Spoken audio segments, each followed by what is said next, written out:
Let's welcome to the program one of the newest members of the Padres, veteran Jason Heyward is with us here on 97.3 The Fan. How you doing, man? Nice to meet you. I appreciate the welcome. I'm doing awesome. It's a beautiful morning out here in Peoria, and we're another day closer. I think that's the mindset and that's the vibe in camp so far. So for you, you've been to a lot of these. You know, a lot of these spring trainings, a lot of different teams, and run into a lot of different players.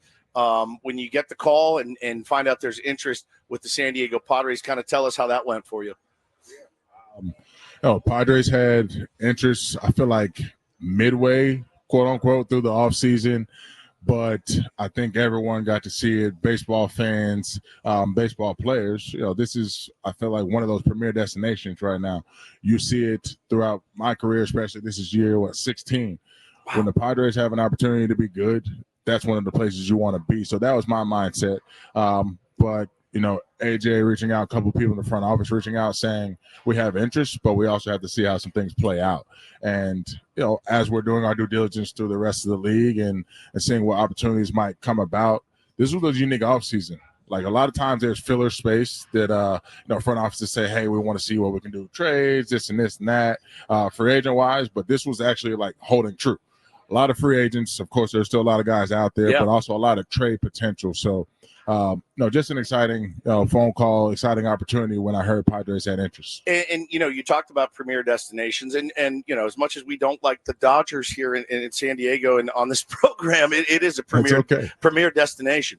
And it was such an example for me last year of just how ice cold this business can be when you hit the big home run and then next day they're like, we're going to go in a different direction.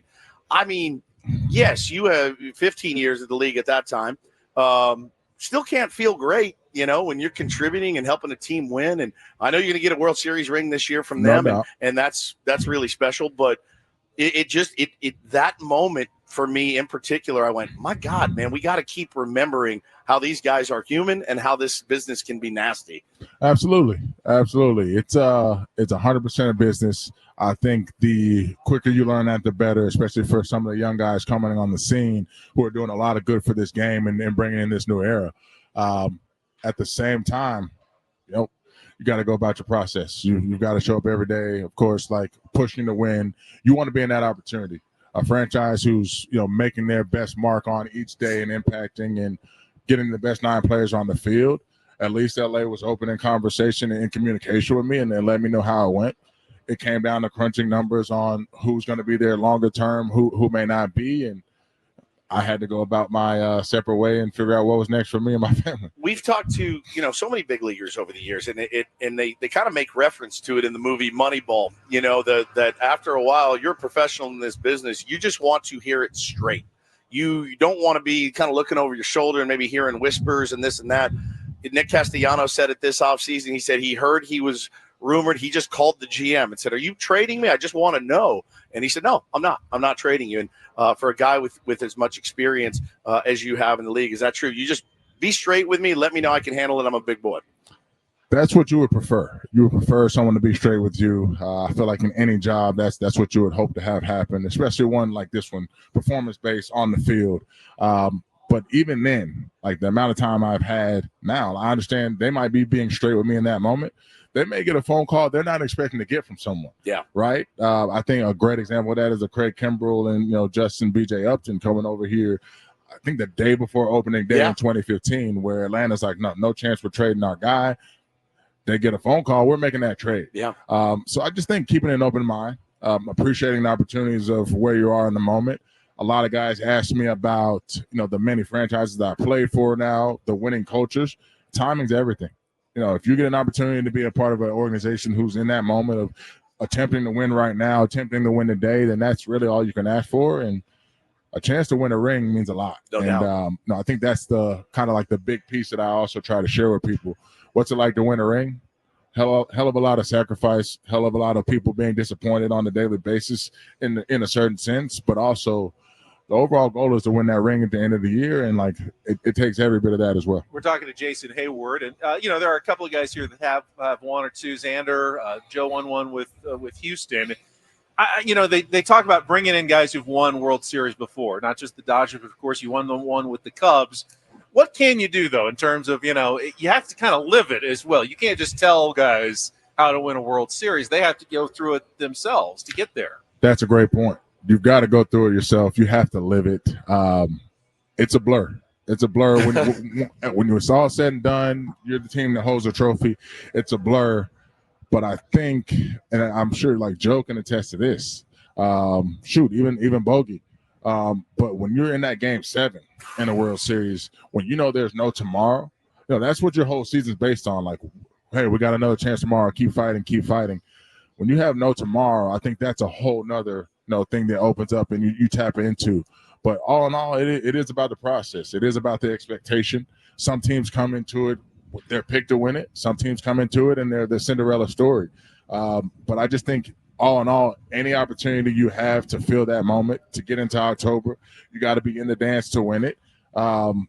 These are stories and moments you can share for a lifetime, but especially with the players you come in contact with. And it's been cool to be able to tap into that with some guys that have asked and try to pick my brain. Well, and this franchise is not as maligned as the Chicago Cubs were when you guys won that ring. I spent time in Chicago, went to college there. It's one of the best cities in the country. I know how passionate they are about their team. They sold out that stadium all the time with not great teams. They wanted it badly, and we do too in San Diego for Definitely. Sure.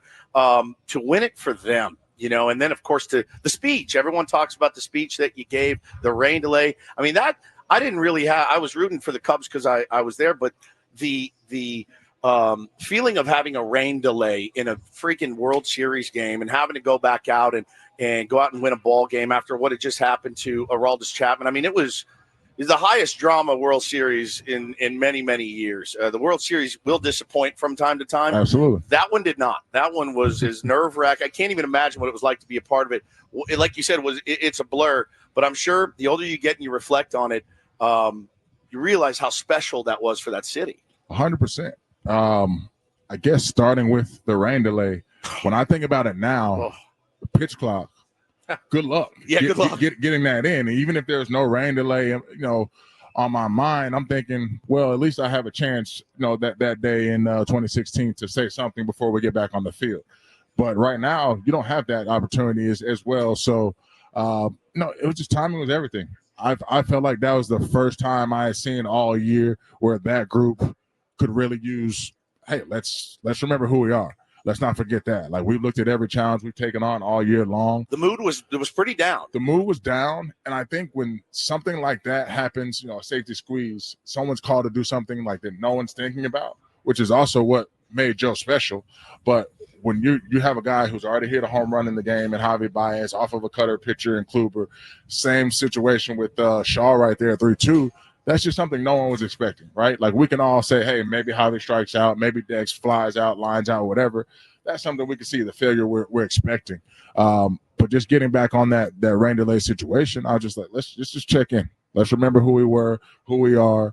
Every team has to overcome things that they're not expecting all year long, and we've done it the best. I don't know how it's going to finish, but let's do it that way. But then when you talk about the city, unbelievable. I remember after the parade that morning in Chicago, we go straight from the float, go somewhere to get lunch, walk in a restaurant. The restaurant gets up from one side. Everyone goes over to the other side by the bar. Everyone. The seas parted. The seas parted. No one says anything.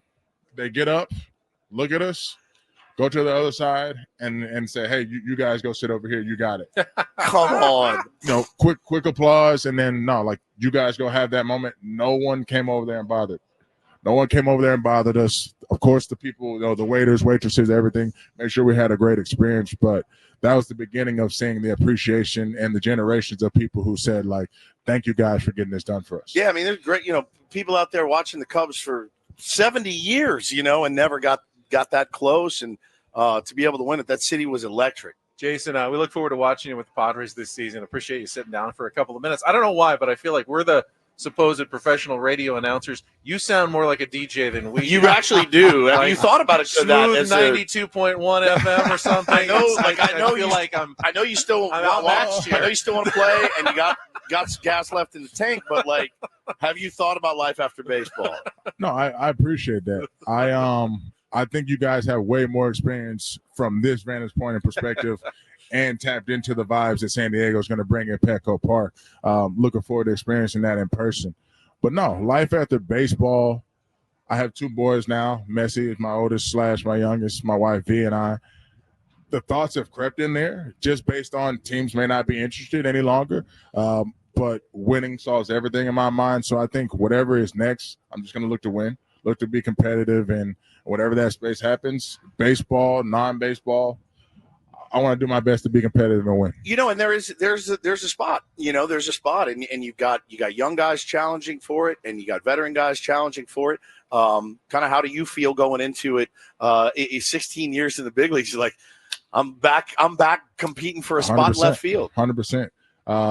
I think the experience with LA a couple of years ago in 2023 was a good teacher in that sense.